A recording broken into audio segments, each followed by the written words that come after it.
har ne mu mana do masala ni mo min ka amma si saw ko ala be yelike ala nyu be chogodi ako ala be menike abe menike chogodi ako ala be minalike bolo be ala la bolo be chogodi ako sembe ala la ala ka sembe chogodi woni mo me nya nyinin kan nonuna an fana bi nyinin ka ala be chogodi a ni koy todo wamba fo donc ala fana mankutu minu sabatan to fana do e man min do iba kan mankutu do wa ima yere do chogo mi de ita kan mankutu do chogo kelende la ya wajibre kay kalli muna nu ye ku be ala la bima yelu bi jalalihi ni chogo mi kakani ala yere kan musaye wode ya to doni ke bawo ko parce que nan nana yanka sisiya parce que tawhid kitabu de kanka nunun prepare la tige o tawhid kitabu te kala jamana kono o fo nan nana min ka yoro la anka profiter de ka doni de fola mo bu ta fando ala chogo mi parce que ni ya yere kele chayara dina kono bidiyan ni few parce que tawhid yere lesiri fulo ba fo fulale tawhid rububiyya tawhid al-uluhiyya mais munna unana ayaw koso ka salafu nana ayaw kala ka disaw kala ka tawhid al-asmati al-asma wa sifati ka damana bonday ka ke sabanay parce que bidiya mo chayara la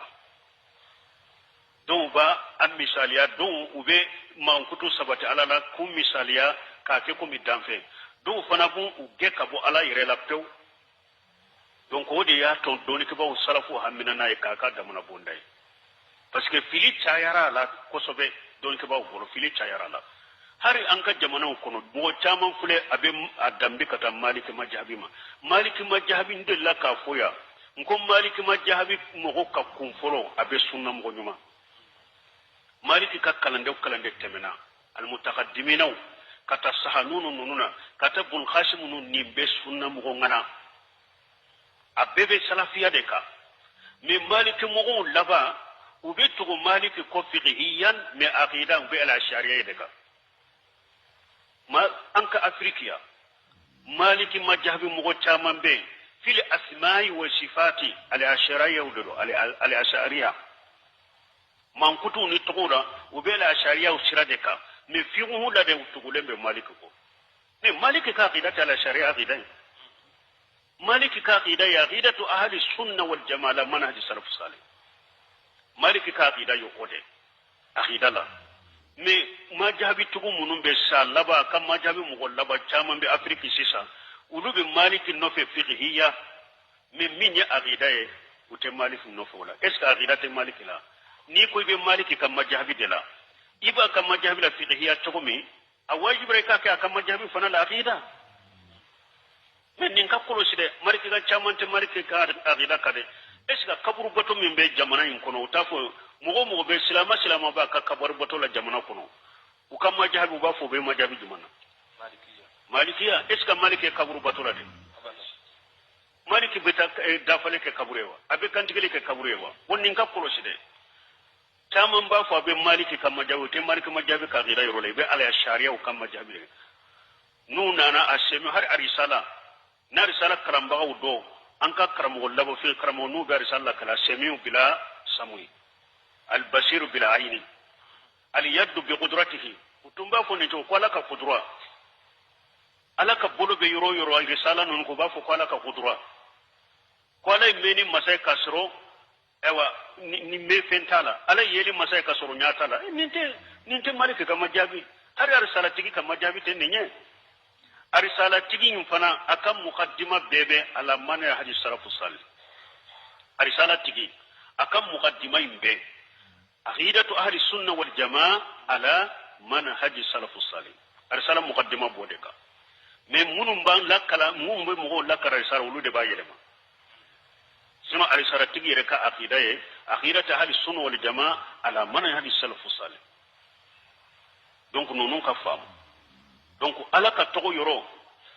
a wajibra hada madeni ikallimanani alaka mankutu ye awa kallimanani alaka mankutu abelle siri sabadeka al-asl al-awwal tanzih Allah ta'ala an naqais wa musabahati sifatihi li sifati al-makhluqina awa lesiri folo kallimanani alaka mankutu ye lesiri folo munye alesiri fure mu ika ala seneya kabo nakashi fembe ma ika ala seneya kabo kakam mankutu seneya kabo danfe kam mankutu bonko nyonyali ma ikana ala kam mankutu ni danfe kam mankutu ke kelenya abara aya jumambe ambila oka laysa kamislihi shay'un wa huwa as-samiul basir ala kunni ala ni foite kelenya ala ni foite kelenya e meni masaro fana yeli masaro aya wure kuna ala ko fala tadribu lillahi la musala akwa kana misalau goshi alala ala ko aya wure kuna wala yakunu lahu kufuwan ahadan ko ala ni foite kelenya donc ni nyelle siri folo ala kam mankutu ka kola ala seneya kabomma ewa nakashi tembe ma yika ala seneya ka kam mankutu seneya kabo damfe kam mankutu bonko nyonyali ma al aslu sani lisri fulanna al iman bi jami sifati allah ta'ala sabitatu fil kitab was sunnah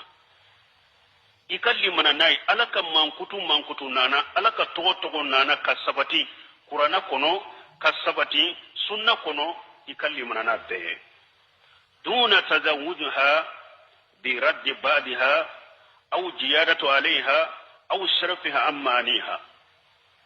alaka togo alaka mankutu sabatira qur'ana kono ni sunna limananaye kana temaka kana akoro fo ka teme salafu taka kana ado fana yelema kana do faraka kana amana fana yelema komi ni ewa jahamiya ko rahmanu ala al-arshi istawa ko istawula ko alaka marade be la rishuka ko akorte ko yere ni nyaka alaka mana de yerema alaka mankutu sabati kana teme ukoro ka komi salafu ye koro munu fo wula kana teme wuluka kana ado sagifana ka badoma kana do faraka fana kana amana fana yelema ninde lesir fulanay donc ninde lay munye ala ko antum a'lam amillah e qur'ana kun ala ko yala aw de be fendo be ala de be fendo aw te fendo ni ala de be fonda aw te fendo ni ala ito mi sabata yere la kamankutu mi sabata yere la ube bawla munna aya wure kun ala ko am taquluna lillahi ma la ta'lamun akwa ube fen fo ala de kawa ate mindo wa donc ninde lesir fulanay kalimanani ala kamankutu lesir fulanay ni alesiri sabana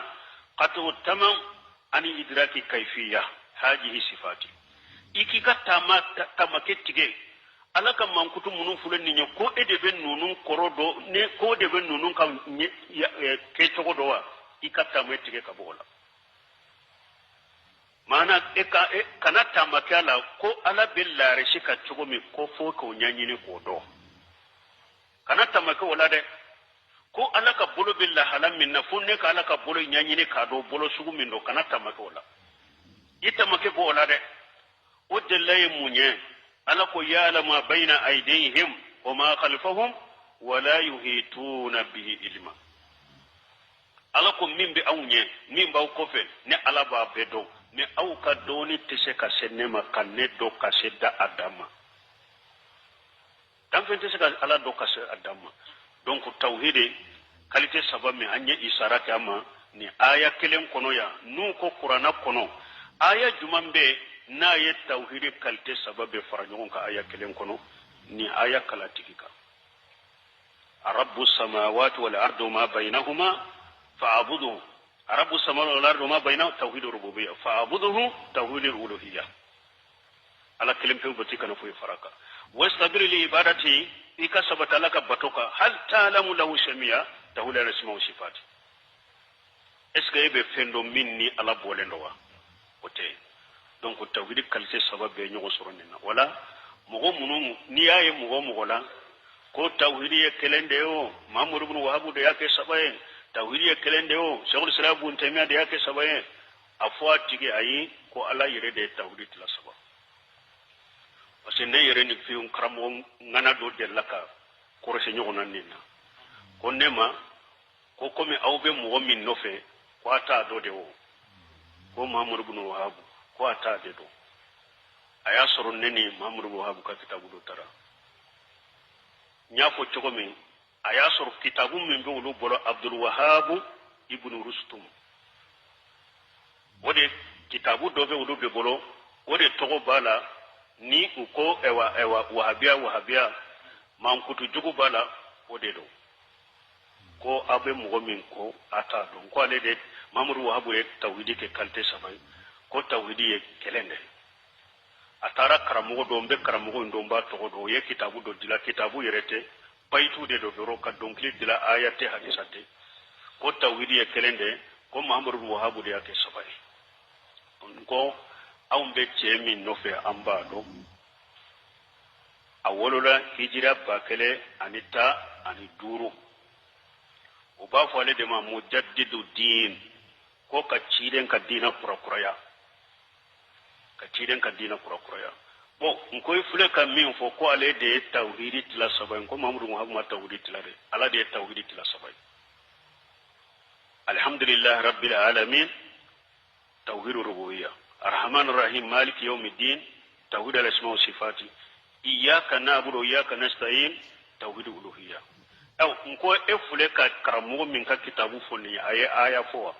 ako ay nko ay hadisa fo ya ako ay en kombo mina togodi ale te ci denye ni ale donkilu da doro ko fo aya tala hadisa tala go mina togodi ha ako ne ma ko doli ke ba be mo ka kuma karini togodi la mene ala donc ko Muhammadu Muhammad tawhid tilade ala yere de tawhid tilade bunte me amma tawhid tila awa sunna karamo gore ma tawhid tila la yere de tawhid tila ka tani tila yoro masaba wiya better bil istighrai ka bekala kitabu de kono ka nyanyini ka fo jazakallahu khair subhanakallahumma rabbana bihamdika ashhadu an la ilaha illa anta astaghfiruka wa atubu ilaik